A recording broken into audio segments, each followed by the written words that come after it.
Que a paz seja com todos, caros ouvintes, acompanhantes aí do nosso canal Fundamento dos Apóstolos e dos Profetas. Estamos aqui em mais um vídeo em formato de escola bíblica, de lição, para estudarmos o tema, o dever dos que servem a Deus. Então, o comportamento aí do cristão, o que ele deve fazer ou não para manter firme a promessa da palavra do reino de Cristo, e os seus mandamentos. Então, irmão Jefferson, paz seja contigo. E esse aqui é um assunto bem importante, porque um cristão, ele tem seus deveres, ele já é totalmente diferente de uma pessoa que não, ainda que crê em Deus, não tenha o batismo na palavra da verdade, através do Espírito Santo de Deus nas águas.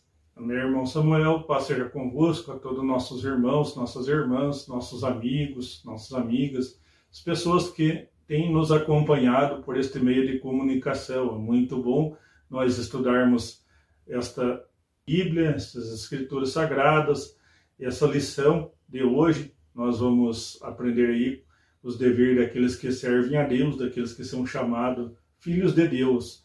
Então a gente já entende que quando começa a aprender as coisas de Deus, a pessoa já tende a fazer algumas mudanças em sua vida. Mas quando ela passa a ser chamada filho de Deus ou filha de Deus, ela muda ainda muito mais, ela se separa das coisas do mundo. Então, caros ouvintes, vamos iniciar aqui com a leitura bíblica, e esta está no Evangelho de Mateus, capítulo 7, do verso 1 ao 14, e o irmão Jefferson fará a leitura para nós. Não julgueis para que não sejais julgados, porque com o juízo com que julgardes, sereis julgados, e com a medida com que tiverdes medido, vos hão de medir a vós. E por que reparas tu no argueiro que está no olho do teu irmão, e não vê a trave que está no teu olho? Ou como dirás a teu irmão, deixa-me tirar o argueiro do teu olho, estando uma trave no teu? Hipócrita, tira primeiro a trave do teu olho, e então cuidarás de tirar o argueiro do olho do teu irmão. Não dê aos cães as coisas santas, nem deite aos porcos vossas pérolas, para que não as pisem e, voltando-se, vos despedacem. Pedi e dar-se-vos-á, buscai e encontrareis, batei e abrir-se-vos-á, porque aquele que pede, recebe, e o que busca, encontra, e ao que bate, se abre. O qual dentre vós é o homem que, pedindo-lhe pão, o seu filho, lhe dará uma pedra? E pedindo-lhe peixe, lhe dará uma serpente? Se vós, pois sendo maus, saber dar boas coisas a vossos filhos, quanto mais vosso Pai, que está nos céus, dará bens aos que lhe pedirem. Portanto, tudo o que vós quereis que os homens vos façam, fazei-lo também vós, porque esta é a lei e os profetas. Então, caros ouvintes, irmão Jefferson, uma leitura bem interessante da palavra de Deus, onde é citado, primeiramente, o não julgar ao próximo, que é uma das bases da fé, qual Cristo pregava, cada um igual ao seu próximo, o julgamento cabe somente a Deus. Então, nós não devemos estarmos atentando para os outros dessa forma como nós julgarmos nossos irmãos, seus atos. Quem julga é a palavra de Deus e o próprio Deus. Irmão Jefferson também fala da questão do pai e do filho, que nós, se pedirmos a Deus, Ele está sempre atento a nos ajudarmos, mas se obedecermos aos seus mandamentos. Irmão Samuel, aqui tem muitas coisas interessantes e que muitas vezes nós deixamos a desejar. Infelizmente, nós deixamos a desejar por sermos humanos, por sermos falhos, ou por muitas vezes nossa cabeça não nos ajudar muito. Quando questionamos os outros, ou quando falamos que os outros não fazem, nós também não fazemos. Quando apontamos o dedo para os outros, também nós estamos deixando algo a desejar. Então, tem coisas aqui que Jesus falou: pedir, dar-se-vos-á, buscar, encontrarei, bater e abrir-se-vos-á, ou seja, persistência naquilo que quer, persistência em buscar as coisas boas, as coisas sagradas. Deixei aqui também na leitura, para a última parte aqui, entrai pela porta estreita, porque larga é a porta, espaçoso o caminho que conduz à perdição. Ou seja, tudo aquilo que é fácil de você conseguir, tudo aquilo que não te traz trabalho, tudo aquilo que vem com facilidade, e essa é a porta espaçosa, ou seja, não dura muito, é pouco tempo. Você tem uma alegria rápida e também tem um gozo rápido daquelas coisas e logo você se esquece. O caminho conduz à perdição e muitos os que entram por ela. É porta estreita, é a porta, e porque estreita é a porta, e apertado o caminho que leva à vida, e poucos são os que encontram. Então, o caminho de Deus não é muito os que encontram, não, a não ser aqueles que sejam chamados, aqueles que ouvem a palavra de Deus. Ou seja, a palavra de Deus descrita aqui, nas Sagradas Escrituras, não é a palavra de um homem, não é a palavra de vários líderes religiosos.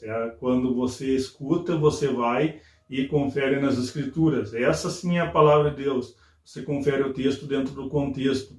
Então é isso que nós já viemos há tempo em vários vídeos exortando. Buscai o conhecimento de Deus, ler as Escrituras, buscar o conhecimento das Escrituras. É isso aí que é um dos primeiros deveres quando a pessoa se torna um filho de Deus. O primeiro passo, né, é você conhecer a verdade para que ela possa te libertar. Isso, né, pelo conhecimento e pela misericórdia de Deus, porque está escrito, né, que o dom de Deus não é por merecimento, né, mas sim pela sua bondade, né, pela graça que Ele concedeu aos homens. E nesse estudo, né, nós temos aqui por objetivo, até tá resumindo aqui, né, o objetivo da lição, mostrar que dentro da igreja não pode haver nenhum sentimento de superioridade, né, irmão Jefferson? Por mais que existam alguns cargos com mais responsabilidade, como o presbitério, o irmão evangelista, então são cargos, né, que acabam tendo mais responsabilidade, mas que não diferem nenhum o tamanho do membro, né, aquele que não tem uma função determinada na igreja, do que aquele que tem uma função um pouco mais exigida, né? Esses têm o mesmo tamanho perante Deus, a única diferença é sua responsabilidade, né, aquilo que é o dever de cada um. Mas, irmão Jefferson, o primeiro dever do cristão, e talvez o principal, é nunca se sentir maior do que o outro, por talvez saber mais do que o outro irmão sobre as Escrituras, né? Porque sempre tem um irmão que sabe um pouco mais, aquele que estuda mais. Porém, talvez tenha um irmão que também tem um amor já muito maior, né? Seja muito mais caridoso. Então, né, são dons que estão distribuídos na igreja, mas que não torna ninguém especial acima de um outro irmão. Então, irmão Jefferson, por mais que exista um ministério, né, um corpo que ordena, né, através de Cristo, que é o cabeça, né, o sumo pastor da igreja, o principal objetivo dessa lição é mostrar que não existe o maior e o menor perante Deus, né? Que todos são salvos pela fé em Jesus Cristo e todos têm a promessa do reino. Tem Jesus e os apóstolos falaram, aquele que quer ser o maior, que comece servindo. Então, se tem um maior na igreja, se tem um irmão que quer ser maior, ele deve começar servindo, ele deve começar com o trabalho ali de diácono, ou seja, fazendo o serviço. E muitos irmãos que não têm cargo ou que mesmo ali não recebem um cargo dentro da hierarquia da igreja, eles não levam em consideração aqueles que têm cargo. Aqueles que têm cargo não são maiores, como o irmão Samuel falou aqui. Eles devem ser respeitados porque eles estão trabalhando mais. Imagine aí você ter aí um trabalhador braçal para você, e ele está fazendo todo o esforço ali, ele está fazendo o melhor para te servir, e você ficar incomodando ele. Ele passa, você fala mal, ele vai, você fala mal, ele volta, você fala mal, você começa a colocar ali empecilhos no seu caminho, tudo que ele faz para você está errado. Isso aí é uma comparação. Imagina o teu pastor ali, o teu líder religioso, ou presbítero da sua congregação, fazendo tudo o que faz para que você seja uma pessoa bem vista na sociedade, tenha um bom caminho, que você leve uma vida boa, e em tudo você critica ele. Isso aí não é coisa de filho de Deus, isso aí é coisa de filho de Satanás. Sejamos sinceros aqui, toda crítica é coisa de filho de Satanás. Quando você percebe um erro na pessoa, você tem que ajudar ela a melhorar. Mesmo que ela não goste, você tem que falar para ela. Isso aí é o que a Bíblia nos ensina. Se teu irmão tem alguma coisa contra ti, vai e te acerta com ele. Ou se você tem, também tem que se acertar com ele. Então é nesse ponto aí que a Bíblia nos ensina. Mas nós não devemos indicar o erro da pessoa e não ajudar ela. Nós devemos dizer, você está errando em tal parte, vamos acertar junto, vamos aqui que eu vou te ajudar. Esse aí que é o dever de um cristão, e principalmente quando a pessoa está na frente do trabalho, seja ela um líder religioso, como a Bíblia descreve ali, presbítero, pastor, um evangelista, ou mesmo um cooperador, um diácono, ela está ali para servir a congregação. Se você vê alguma coisa falha nesse, você tem que ajudá-lo, é tua obrigação ajudá-lo, ele é teu irmão que está se esforçando um pouco mais do que você. Nós vamos ler agora a introdução da lição, que diz assim: uma das cenas que mais chamam a atenção e causam sérios danos ao corpo é o espírito que provoca dissensão na igreja. Em Corinto, os apóstolos passaram por um problema dessa natureza, visto que a igreja estava dividida entre Paulo e Apolo, causando grande constrangimento dos ministros de Deus. A reação de Apolo foi imediata, chamando a atenção daqueles que agiam dessa forma. Isso se encontra na primeira carta aos Coríntios, capítulo 3, no verso 4. O exemplo de Paulo é uma lição que todos precisam seguir. O espírito de superioridade não pode encontrar abrigo entre o povo de Deus, especialmente os que exercem funções espirituais. Os presbíteros devem ser os primeiros a repudiarem atitudes carnais dessa natureza e apacentar o rebanho espontaneamente segundo a vontade de Deus, não por ganância ou por fama, mas por boa vontade, servindo de exemplo ao rebanho. Então, irmão Jefferson, vamos fazer a leitura de 1 Pedro 2, 21, né? Primeira carta do apóstolo Pedro, capítulo 2, 21, para nós conciliarmos, né, com tudo que falamos aqui, onde nós também vimos, né, um exemplo muito conhecido lá na igreja de Coríntios, onde alguns se diziam de Paulo, né, outros de Apolo, como se a igreja fosse duas, né, mas esqueciam que todos estes eram servos, né, e discípulos de Cristo. Então foi isso algo que Paulo, né, mesmo sendo o nome dele citado ali como um grande, ele mesmo repudiou essa atitude, até porque ele era cheio do Espírito Santo. Então, irmão Gerson, o que diz 1 Pedro 2,21? Porque melhor lhes fora não conhecerem um caminho da justiça, do que, conhecendo, desviarem-se do santo mandamento que lhes fora dado. Então, irmão Gerson, é um versículo bem impactante, que ele diz, né, que antes melhor fora se não tivesse conhecido do que fazer isso, né? Então, o apóstolo Pedro falando, e também Cristo disse, né, que entre os próprios, até então discípulos, né, que se tornaram apóstolos, não seria como os gentios, onde havia um maior que dominasse sobre outros. Então, por mais que tenhamos pastores, né, irmão Jefferson, sempre o bem da igreja é o conjunto, porque sempre é necessário, né, um que aconselhe, mas deixamos bem claro aqui que o sumo pastor sempre deve ser Cristo, né? E que também nós não chamamos ninguém de pai, a não ser o Deus que está nos céus.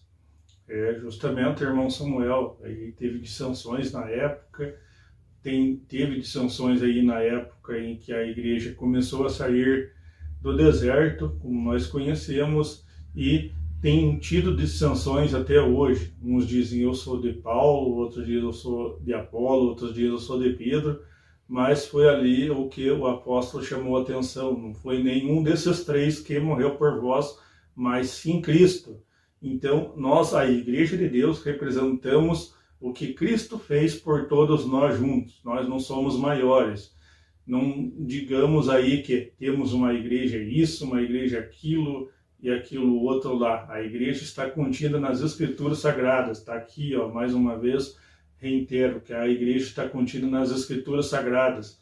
Cada líder, cada localidade tem sua autonomia ali para ensino, tem sua autonomia ali para a direção da igreja, não saindo fora das doutrinas da Bíblia, mas cada igreja, cada localidade ali tem sua autonomia. Nós não somos nem de Paulo, nem de Pedro e nem de Apolo, mas somos sim de Cristo.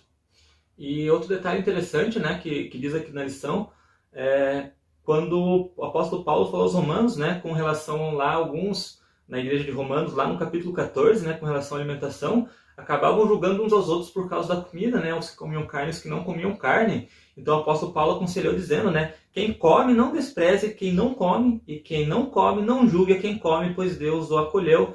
Então até muitas pessoas acabam confundindo isso, né, para desviarem da verdade de Deus sobre alimentação, mas aqui Paulo está falando simplesmente das carnes que eram alimentos, né, e que para não ocorrer problemas, né, como uns irmãos se tinham mais zelosos do que o outro, eles acabavam julgando, né, a atitude daqueles, acabando escandalizando ali alguns irmãos. Irmão Jefferson, uma coisa que não pode ter na igreja, por mais que o irmão seja mais zeloso em algum ponto, né, às vezes o irmão ele é muito zeloso em determinado mandamento, né, sempre fazendo o melhor, isso é ótimo, mas o que ele não deve fazer é cobrar de um outro algo que talvez aquele irmão não tenha tanta força para fazer e acabar julgando o irmão, fazendo assim que seu zelo seja todo perdido, né? Ser zeloso não é mais que a obrigação do cristão ou ali do Filho de Deus, como nós nos referimos. Ser zeloso não é fazer mais do que a nossa parte. Nós devemos fazer tudo certinho, pelo menos procurar fazer tudo certinho, e quando conseguirmos chegar a esta perfeição, não bater no nosso peito e dizer que nós somos melhor. Nós não somos melhor, nós estamos fazendo só aquilo que é o necessário, só aquilo que foi mandado. Se o outro irmão não é zeloso, ou ainda não aprendeu a ser zeloso como você é, ensine ele, mostre ele, mas não diga eu sou melhor. Não somos melhor em nada.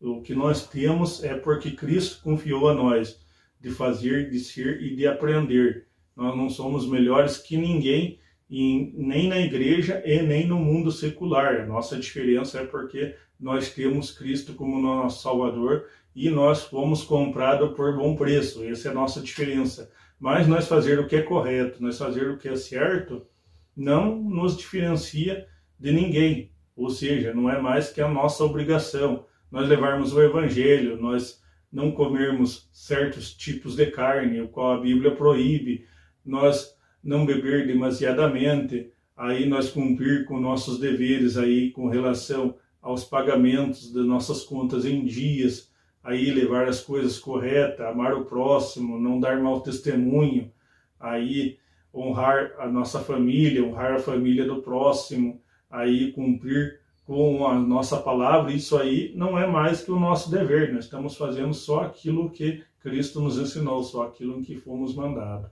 Até porque, né, na própria igreja de Roma, né, na carta aos Romanos, o apóstolo Paulo fala, né, do que tem o irmão mais fraco na fé e o mais forte. Então, né, o mais forte tem que auxiliar, né, e ajudar o mais fraco, porque também o próprio apóstolo Paulo diz que Cristo morreu por ele, né, então ele também é o irmão. E na igreja existe a fé por medida, né, tem um versículo que fala a medida da fé. Então nós sabemos que tem aquele irmão que tem uma fé mais entusiasmado e tem aquele irmão que não tem uma fé tão grande, né, mas que não deixa de ser um obediente à palavra de Deus e não deixa de ser também um discípulo de Jesus.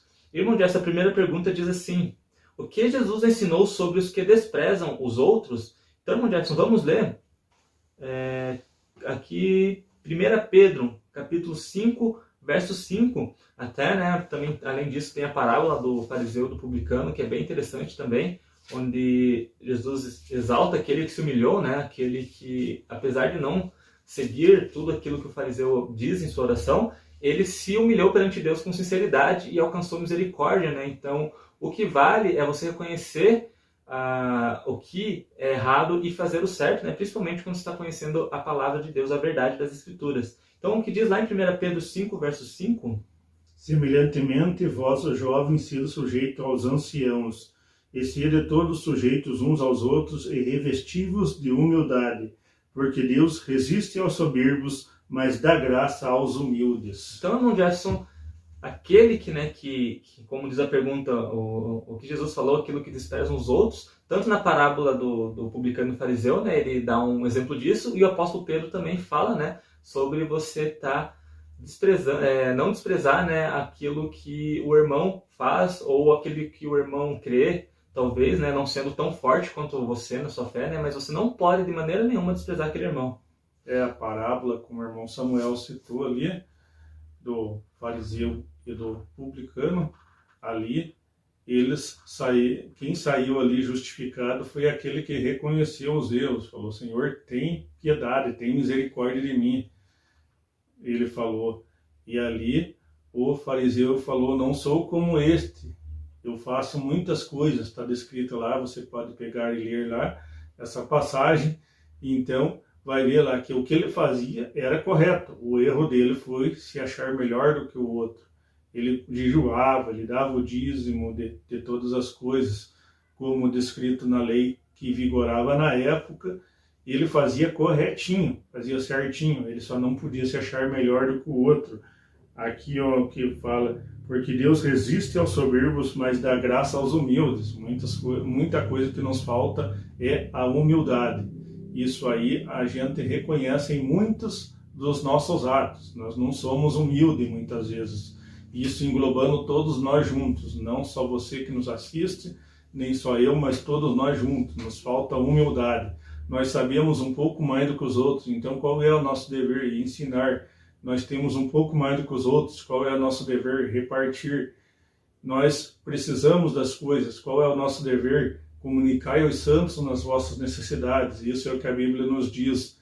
Então, isso que é as Escrituras Sagradas viva e em ação penetrante em nós, fazendo com que nós acompanhemos os escritos da Bíblia que nos servem até os dias de hoje. E a próxima pergunta diz assim: o que ensina a Bíblia a respeito da vigilância? Então, irmão Gerson, vamos ler Apocalipse 3, verso 2?